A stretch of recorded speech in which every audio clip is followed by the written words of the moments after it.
Good morning.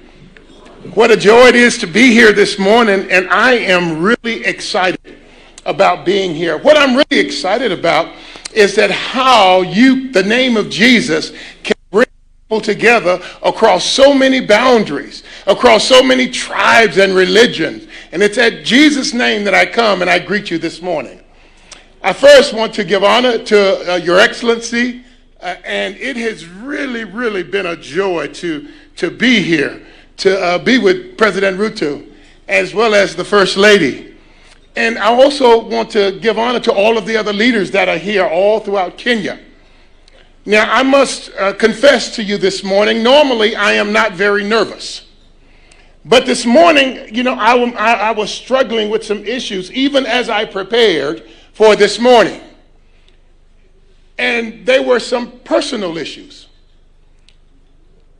As I was preparing the story of Nehemiah, I could not help but to remind myself that I am coming home to a place of my ancestors. And I could not help but to begin to process the journey of going to America and now coming home to Africans. And so therefore, I do want you to understand that my primary motivation is not to speak here this morning. It's not. It is not to go on a tour of Kenya. It's not. It is not to go and see some of the wonderful safaris that you have in this wonderful country. My primary reason for being here this morning is that I'm coming back home. And even as my brother Earl and I traveled together, we made that very clear, that we're coming home to see our brothers and our sisters, that we're coming home to walk on lands that our ancestors walked on. We're coming home to swim in streams and lakes that our ancestors swam in, that it is a joy to be here this morning. Thank you for inviting me to come back home. Now, I don't want to take a lot of time, because most of the time when you get someone who's been a preacher for a while, they talk for a long time.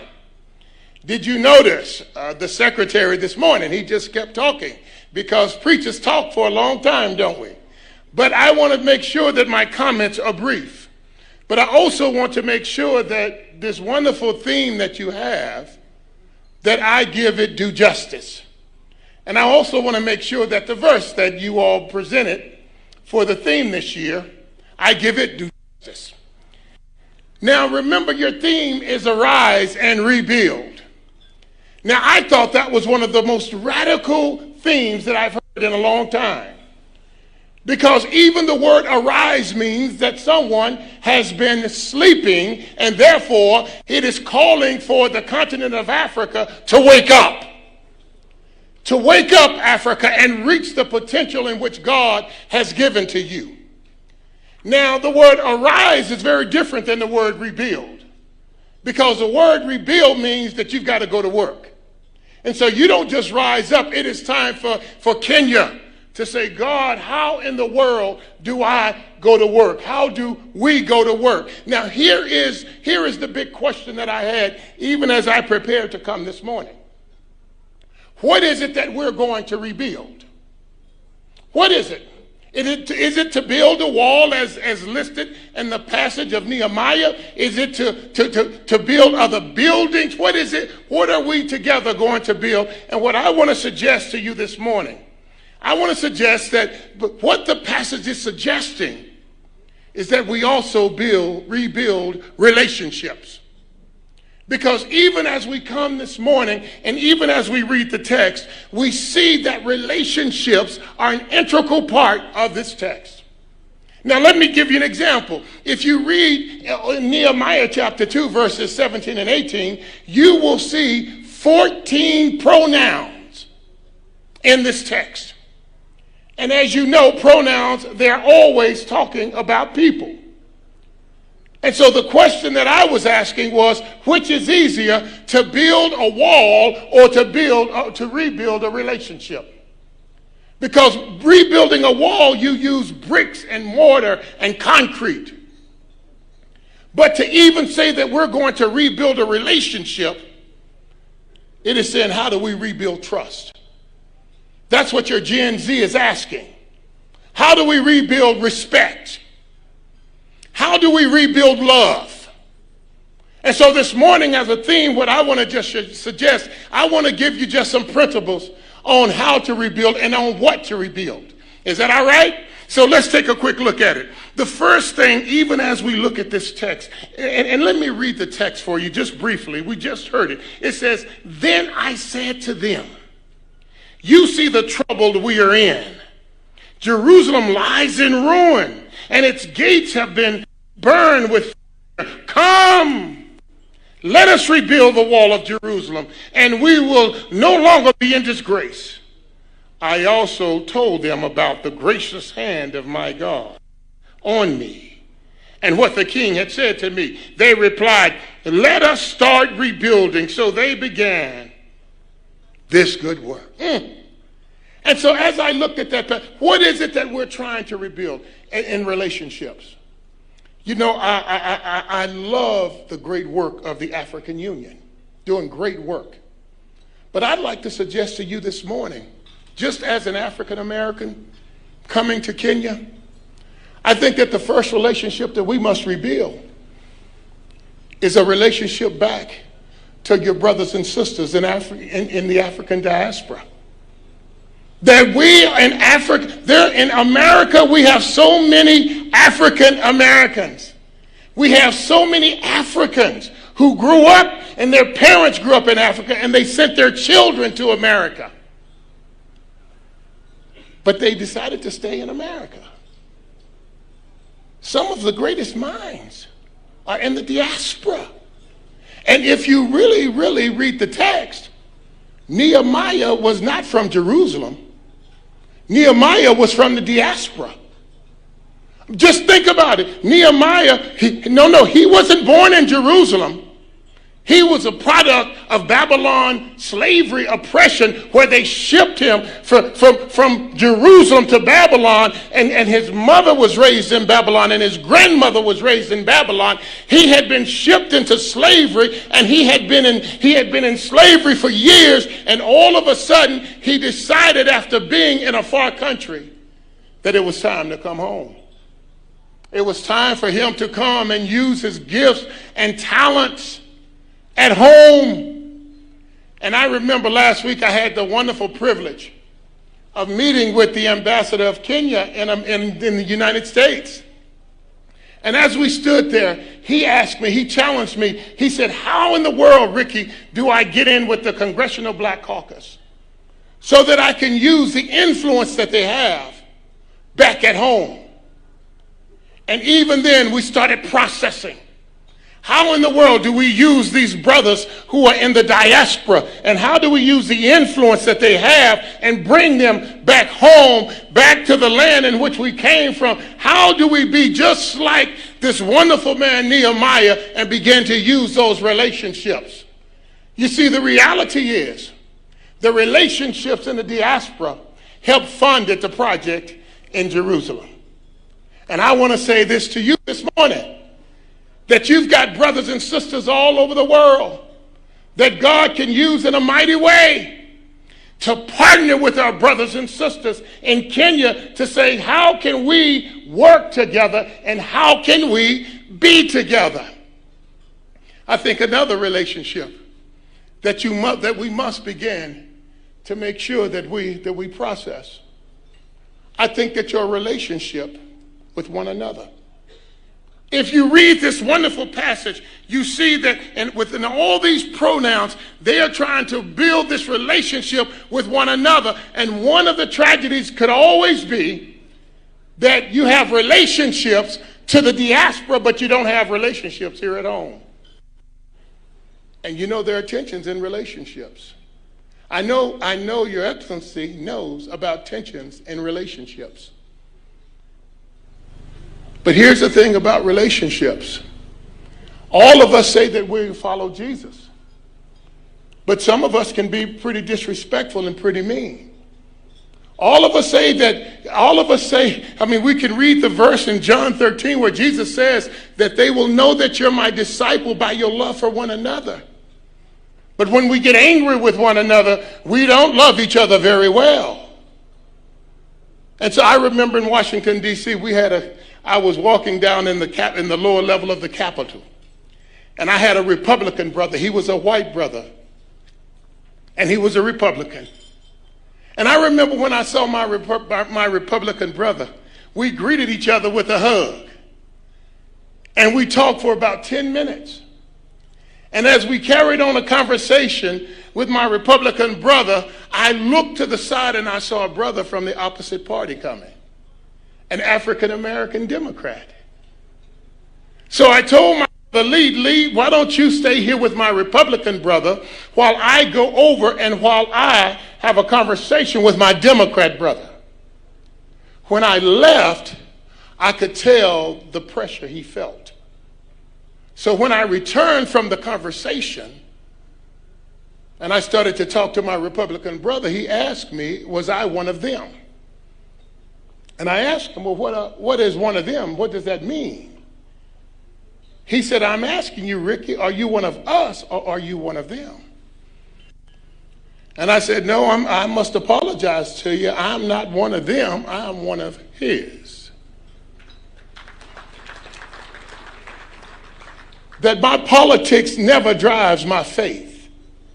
My faith must always drive my politics. That I don't come here to find enemies, because Jesus teaches us this wonderful principle. And here's the principle that I taught him. I said, just think about this brother that you called him. This brother is a pastor. And you say that you follow Jesus. That relationship should make you brothers. And I said, you know what the scripture says that your relationship should be? Jesus says that the people will know that you're my disciples by your love for one another. But yet you're calling him. You've devalued him. I said, but even keeping up with your train of thought, let's say if you devalued him in the scriptures, and let's say you demoted him from being a brother and you made him a neighbor. That's an honest demotion. He's no longer my brother, he's my neighbor. Then what should be your response to your neighbor? Well, Jesus says in Matthew 22 that we're to love our neighbor as we love ourselves. I said, so if you're a brother, your response should be to love him. If you are a neighbor, your response should be to love him. But what if you demoted him again? What if you demoted him from a brother to a neighbor and now you demote him to an enemy? You don't like him. You don't want to be around him. He is now your enemy. The question is, what is our response to our enemy? In Matthew 5, Jesus says that we're to love our enemies. You see what the tension is that we're all brothers when we believe in Jesus. There is no room for disrespect. There is no room for a lack of love. There is no room for trust that doesn't exist when we follow Jesus. And so my brother, he looked at me and said, so what are you saying? I'm saying to you, brother, and this is what I said to him, you must be intentional about building relationship with your brother. What if all of our political leaders were intentional about building relationships on the other side? What if they said, how do we go and build a relationship and love our brother and love our sister? What if we were intentional about it? Can you imagine what's going to happen here? And so as much as we want to rebuild, if we can't build relationship, it's just not going to work. I don't care how many building projects we do, if we don't rebuild relationship, if we don't rebuild trust and love and respect, And I've only seen that happen in our political circles in the United States one time. And it was back in 1992 when President Bill Clinton, a Democrat, met with the Speaker, a Republican. And they came to the conclusion that we will not speak negatively of one another in public. We will not turn our backs on one another, but we will commit to love one another. They built a relationship. And the last time in 1992 in U.S. history, we balanced the budget with the two of them. God does great things when we come together. That God is calling us, not only that we build relationships in the diaspora, but we build relationships with one another. So some of you might say, well, Rick, how does that fit me personally? What about the parent who hasn't seen their child in a long time? What if you said, hey, how do I rebuild a relationship? Or what about if you've gone through a divorce and you've not spoken to your ex? What about saying, how do I build a bridge? What about the neighbor that you don't really like? How do you begin to build relationships? What about your Gen Z? How do you build the bridge? You know, I have children. I have 5 children, 4 boys and 1 girl. What's fortunate is my 1 girl can beat up all of her brothers, but I have 5 children. And I remember last year coming to the prayer breakfast. And when my brother Earl and I got back home, we saw the Gen Z's frustration. And Earl asked, Rick, what do you think the problem is? What Gen Z is dying, and I'm talking because I have Gen Zs. They're dying to be loved. They're dying for a seat at the table. They're dying to be respected. And I won't ever forget when my boys were growing up, because sometimes as parents, we want our children to stay children all of their lives. But that's not the case with Gen Zers. Gen Zers have grown up, they've gone to college. Some of our Gen Zers are smarter than we are. I have a daughter, she's a doctor. Whenever I need advice on my health, I don't go to a hospital, I call my daughter. Whenever I want to invest my money, I don't go on and go to a bank, I call my son Caleb. When I need counseling and when I need therapy, no, I don't go to a psychologist, I go to my son Micah. Because all of my children have grown up. And they're no longer children. They're adults. And I had to learn to treat them like adults. And so when they graduated from college,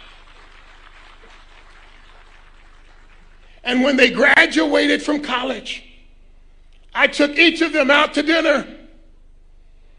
And I gave them a kiss. And I said, you are now an adult. I expect you to make decisions like an adult. I don't have to go and live anywhere in your neighborhood. None of my kids live within 1,000 miles of where I live. But they all act like adults. And one of the most frustrating things that could happen to a Gen Zer is that you keep treating them like a child. And I got to tell you, I started praying for Kenya. Because, I work with young people. I mentor young people. I understand a little bit about their minds. And one of the things I prayed for is I said, here's my prayer. I said, Lord, I pray the adults would apologize to our Gen Zers.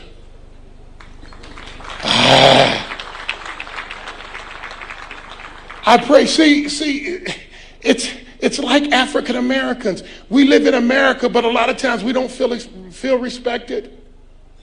And people ask, why is there always a race issue in America? I can tell you why. Because no one's ever apologized. No one's ever said, I'm sorry for the horrific pain that you experienced. They've never done it in our history in this country. And I just want to suggest to you, When we're talking about relationships and we're talking about really rebuilding relationships, wouldn't it be beautiful if leaders would stand up and say to our GenZs, we had you arrested. And we know that had to be traumatizing. And we're sorry.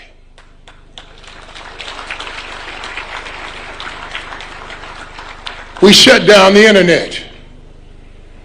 And we know that that's your primary source of communication. And we're sorry.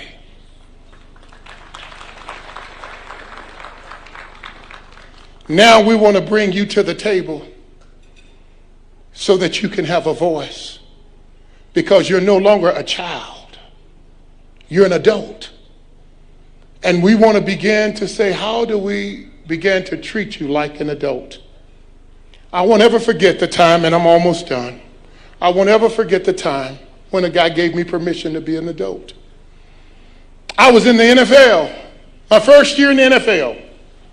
We had a coach he was a German guy by the name of Marty Schottenheimer. And when I got to Cleveland, I would go in, and when I would see the head coach, Marty Schottenheimer, I would say, hey, how are you doing, Coach Schottenheimer? And he looked back at me and he said, I'm doing fine. How are you doing, Player Bolden? And the next day I would see him and I said, well, Coach Schottenheimer. And he would say, okay, Player Bolden. And after about a week, I went to him and I said, why do you keep calling me Player Bolden? He said, Ricky, you're an adult now. You don't have to call me Mr. Schottenheimer. You don't have to call me Coach Schottenheimer. You can refer to me as Marty. That's my name. You are a man now. I expect you to act like a man. And that's what our GenZers are crying for. They're crying for the right to be adults, because they are. They've gone to college. They're buying their own house. They're getting married. They're adults. And I want to encourage you even here today, Kenya. I challenge you that when we start talking about rebuilding relationships, then the question is, how do we begin to rebuild the relationships with our GenZers? Because they love you, they care for you, they respect you, but they don't feel respected.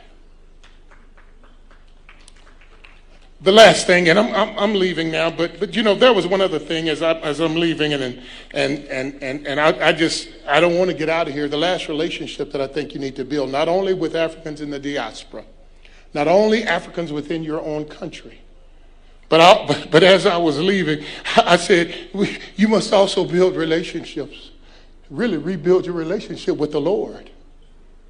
That is serious. Did you hear what this wonderful man, Nehemiah, said? Listen to what he said here. And I'm on my way out of here. You know, my time is up. Yep, my time is up. Let me tell you what he said here. This was so critical. He said, he says, I also told them about the gracious hand of my God on me and what the king had said to me. Did you see that? When I read that, it blew my mind. Let me tell you how I interpreted that. As I take my seat, whenever people do that, they're really not getting ready to, yes, I am going to take my seat. But listen to what Nehemiah was saying. He said, I spoke to the king, but the King of Kings had his hand on me.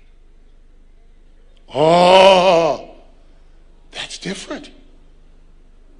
Because while he honored and respected the king, as you go forth, Kenya, there's a King of Kings.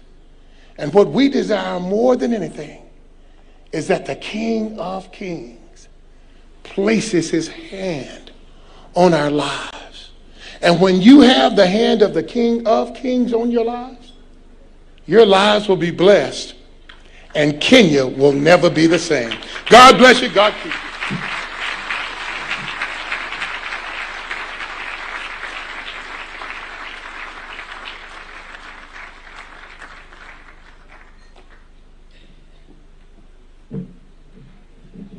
You know, you listen to Dr. Ricky Bol